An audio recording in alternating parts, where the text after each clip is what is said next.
Bienvenue sur votre chaîne Savoir-faire digital. Dans la vidéo 6, nous avions complété l'étude introductive des séquences avec le type range. Maintenant, nous allons continuer avec les autres types de données. Cette vidéo est consacrée au dictionnaire.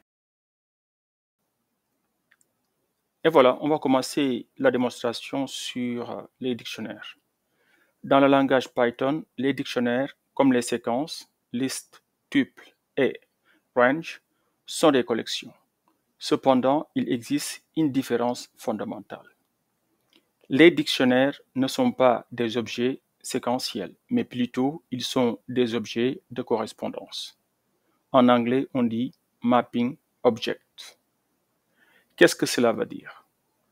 Rappelez-vous, par exemple, que les listes sont ordonnées et que chaque élément EI a pour index I allant de 0 à n-1, avec n la longueur de la liste. En revanche, les valeurs d'un dictionnaire sont indexées par leur clé et non par leur rang. J'espère que ceci est clair. Sinon, il le sera bientôt durant la démonstration pratique. Bien. Les dictionnaires ne sont pas séquentiels, mais un puritain qui accorde beaucoup d'importance aux principes pourrait bien se demander s'ils sont ordonnés ou pas. Eh bien, la réponse est oui et non en même temps, selon la version de Python que vous utilisez. Avant la version 3.7, les dictionnaires étaient non ordonnés. À partir de la version 3.7, ils sont ordonnés. Juste un détail d'implémentation interne, sans grande importance pratique pour l'instant. Les éléments d'un dictionnaire sont séparés par des virgules et délimités par des accolades.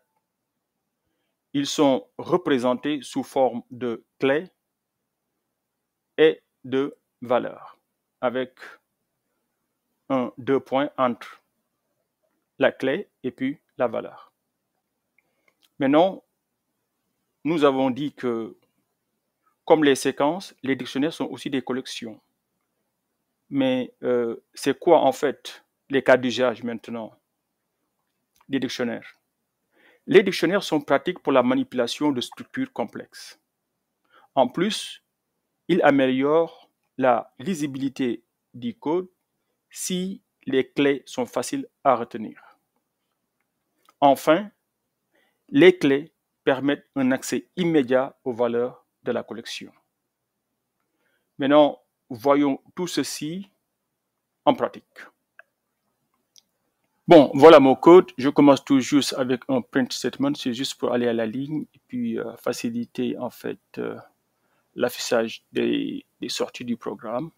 Donc, la première méthode consiste à créer en fait un objet qui s'appelle personne. OK. Personne a 3 clés. Prénom, ici, et puis âge, ici, et puis taille en mètres, ici. Vous voyez très bien que ici j'ai choisi des clés qui sont des chaînes de caractères. Par exemple, prénom, c'est une chaîne de caractères. Et puis âge, c'est une chaîne de caractères. Et puis taille aussi en mètres est une chaîne de caractères. Maintenant, à chaque clé correspond une valeur. Par exemple, pour prénom, la valeur c'est Mustapha, qui est aussi une chaîne de caractères. Pour âge, la valeur c'est 29, qui est un entier. Et puis pour taille en mètres, la valeur c'est 1,85, qui est un nombre réel. Donc, et puis après ici, qu'est-ce que je fais? Je fais print personne pour afficher en fait les valeurs de l'objet personne. Après, je fais print pour aller à la ligne. Et là, je crée en fait un deuxième dictionnaire avec une deuxième méthode. En premier, qu'est-ce que je fais? Je crée un dictionnaire qui est vide avec roue. Pensez à nombre de roues pour un véhicule. OK? Donc, mais pour l'instant, on a le dictionnaire qui est vide, on ouvre les accolades, on ferme les accolades, et puis quoi? Maintenant, on ajoute en fait une clé et puis une valeur. On met roue, voiture égale à 4. OK? Donc, comme ça. OK? Donc, pour ajouter une clé, vous mettez un crochet et vous fermez en fait le crochet, bien sûr, et puis vous ajoutez la clé ici. J'ai choisi en fait comme l'exemple 1, une clé qui est une chaîne de caractères. Voilà, exactement. Et puis, la valeur qui correspond maintenant à voiture, j'ai mis 4. Et la valeur qui correspond à vélo, j'ai mis 2. La valeur qui correspond à tricycle, on a mis 3. Donc ici, vous voyez maintenant aussi, cet objet-là a 3 clés. Voiture, vélo et tricycle. Et pour chaque clé, il y a une valeur correspondante. Et après, comme dans le premier exemple, qu'est-ce qu'on fait? On fait l'affichage de l'objet dictionnaire. OK? Maintenant, et on finit aussi pour vous montrer le cas d'usage. Par exemple, l'accès immédiat. Ici, qu'est-ce que je fais? Je fais la taille de Mustapha en mètres et puis je mets quoi?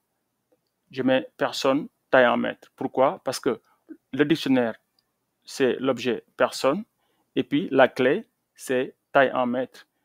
Et puis, bon, n'oubliez pas les crochets. Une fois que je fais ça, donc on aura que ceci va nous donner la valeur qui correspond à la taille de la personne. OK, après je fais quoi? Je fais un print statement, toujours en fait, ça n'a rien à voir avec le sujet, mais c'est juste en fait pour séparer les sorties du programme. Et puis je finis par utiliser ce qu'on avait déjà vu dans la vidéo numéro 6, qui est une structure de contrôle. En fait, c'est une boucle, hein, la boucle for, hein, en anglais on dit for loop. Et puis là, je fais quoi? Donc, je vais faire une itération sur toutes les clés plutôt du dictionnaire, hein, du dictionnaire roux. Donc, et pour chaque valeur de K ici imaginez comme key, qu'il faut pour clé. Donc, pour chaque clé, on va d'abord afficher la clé, et puis on va mettre 2 points, OK, et puis on va afficher la valeur qui correspond à la clé, exactement, voilà, c'est ça. Donc, si vous voulez, voilà, je pense que c'est clair. Bon, essayons de voir maintenant, en fait, je vais effacer d'abord mon écran. Essayons de voir qu'est-ce que ce programme-là va nous donner comme sortie. Donc, je vais faire Python, et puis le nom du fichier qui est type, et puis dash, c'est dictionnaire.py. OK. OK, là, on voit en fait la sortie du programme. Vous voyez ici, c'est le premier affichage qui correspond à l'affichage en fait du dictionnaire personne. Vous voyez très bien que le prénom c'est Mustapha, l'âge c'est 29 et puis la taille en mètres c'est 1,85. Donc ici, il n'y a rien il y a rien à dire. On comprend ce qui s'est passé. Ça ne fait qu'afficher en fait le dictionnaire. De la même façon, ici aussi, il n'y a rien à dire, hein. On a l'affichage en fait du dictionnaire avec la voiture qui a 4 roues, le vélo qui a 2 roues et puis le tricycle qui a 3 roues. Là aussi, rien à dire. Ici, on a commencé à faire nombre de roues pour chaque type de véhicule, ce qui est, je pense, ici, nombre de roues pour chaque type de véhicule. Et après, on fait une itération sur toutes les valeurs en fait des clés et puis on les affiche comme on avait dit ici. On affiche d'abord la clé K, donc ici, bon, la première clé c'est voiture et on met les 2 points, vous avez bien vu les 2 points là-bas, et puis on affiche en fait la valeur qui correspond à la clé et évidemment pour la voiture c'était 4, vous le voyez bien, voiture c'est 4, pour le vélo c'était 2, on voit le 2 ici, et puis pour le tricycle c'était bien 3 roues et on voit bien ici 3. Donc je pense que c'est clair et grosso modo c'est ça qu'il faut comprendre sur en fait le type dictionnaire, comment on peut le créer et puis comment on peut accéder aux valeurs qui correspondent aux clés. Voilà, ceci marque la fin de cette vidéo introductive sur les dictionnaires. Prochainement, nous continuerons avec d'autres types de données. Merci et à la prochaine. Et n'oubliez surtout pas de liker les vidéos et de vous abonner pour soutenir la chaîne, votre chaîne.